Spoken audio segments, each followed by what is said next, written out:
Oversight ordinance amendment, C/2 018-23.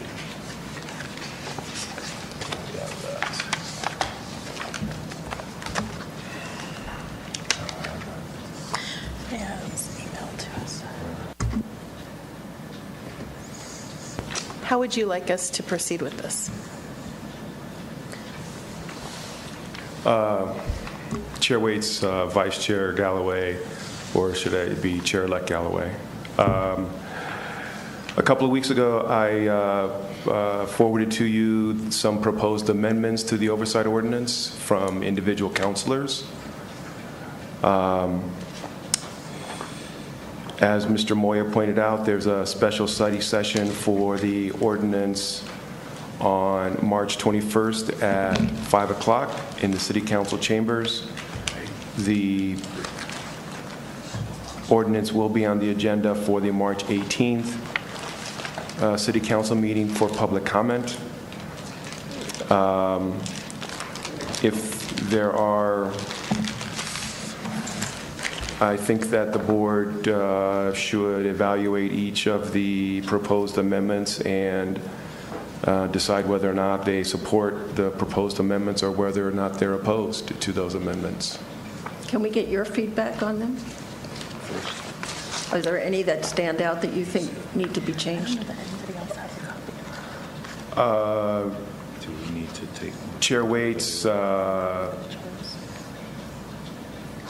Vice Chair-elect Fine. I think if you go through them, I believe that the proposed amendments from Councilor Benton are in line with what the board has previously proposed, taking into account also language from APD Forward. I believe one of the issues is Councilor Gibson's proposed amendment that would preclude the board from holding meetings here in City Council chambers. What's the rationale for that?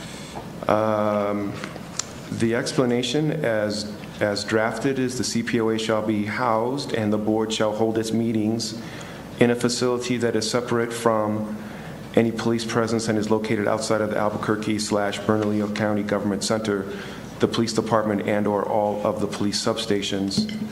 This amendment would require the board meetings to be held outside of City Hall. The ordinance already requires the CPOA offices to be housed outside of City Hall, a measure that is intended to help promote the agency's appearance of independence. Having the meeting outside of City Hall may go further in promoting independence in fact and in appearance. May I ask you a question? My question is, don't we have an obligation to do the GovTV thing as part of the ordinance?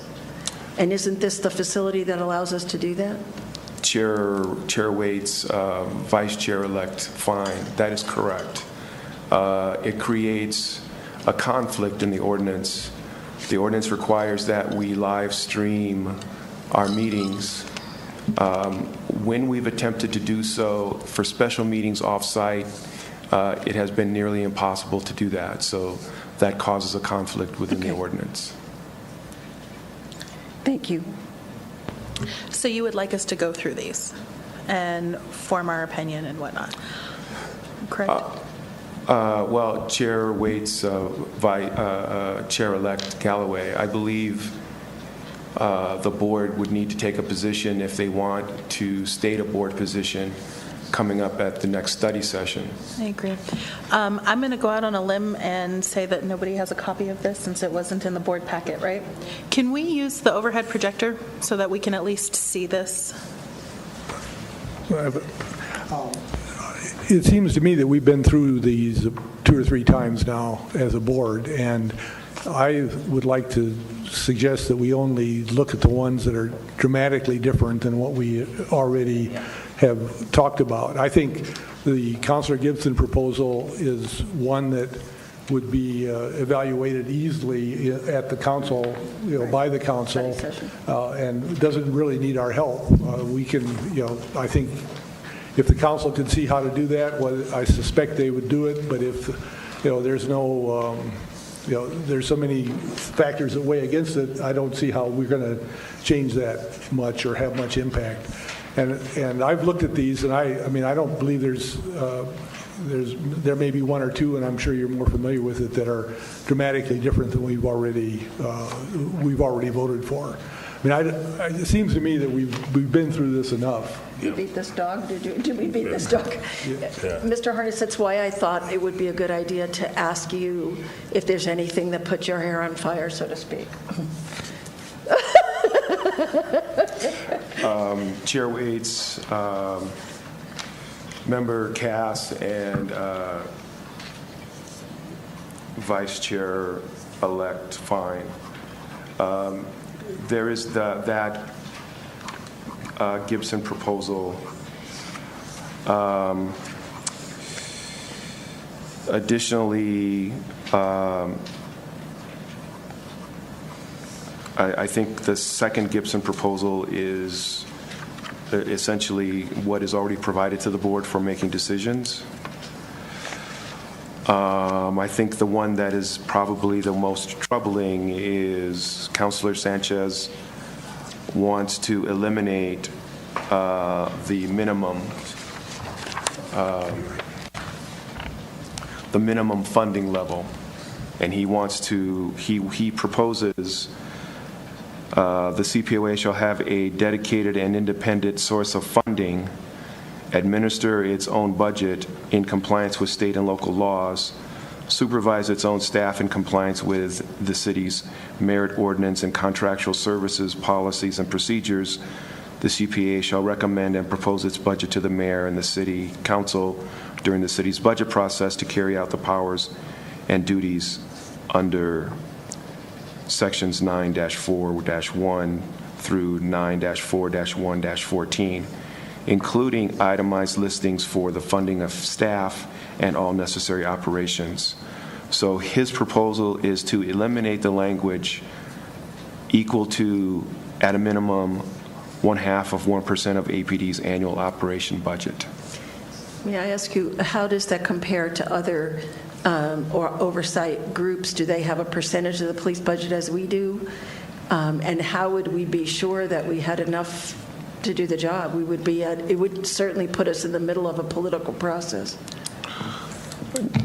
Chair Waits, Vice Chair-elect Fine, I can't off the top of my head tell you what other oversight ordinances funding mechanisms are for whether or not it's reflected as a percentage.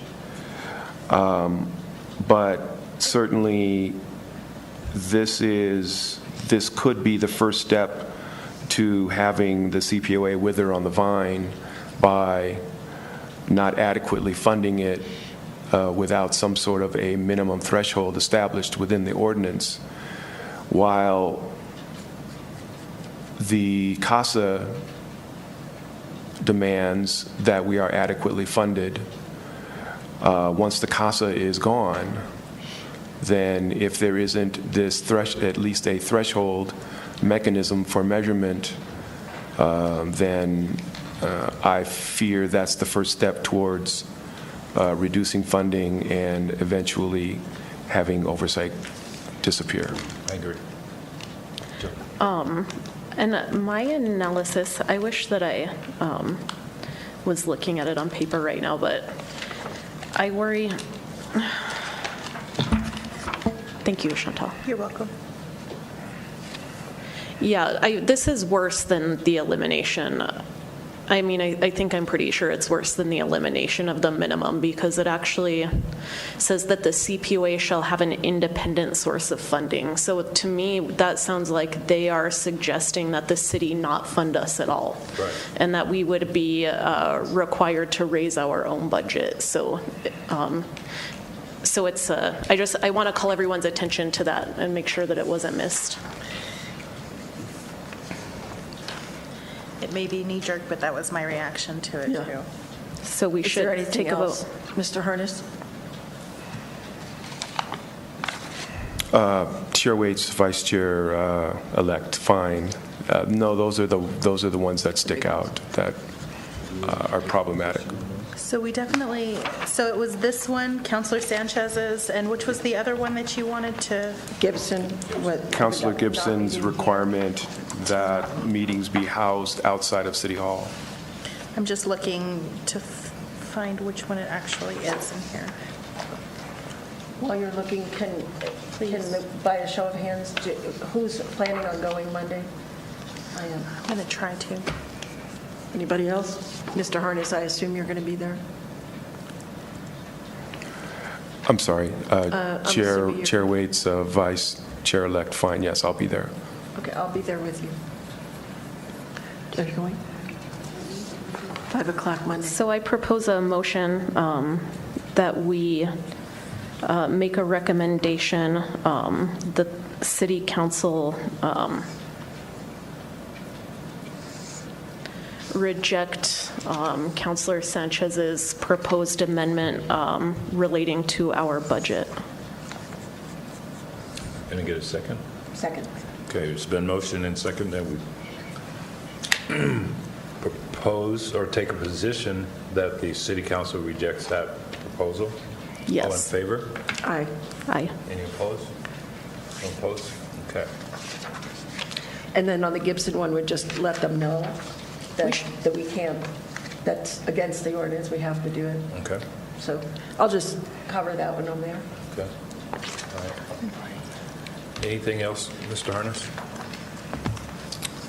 Chair Waits, no, not as far as that agenda item. Any other questions for Mr. Harness? Okay. Thank you.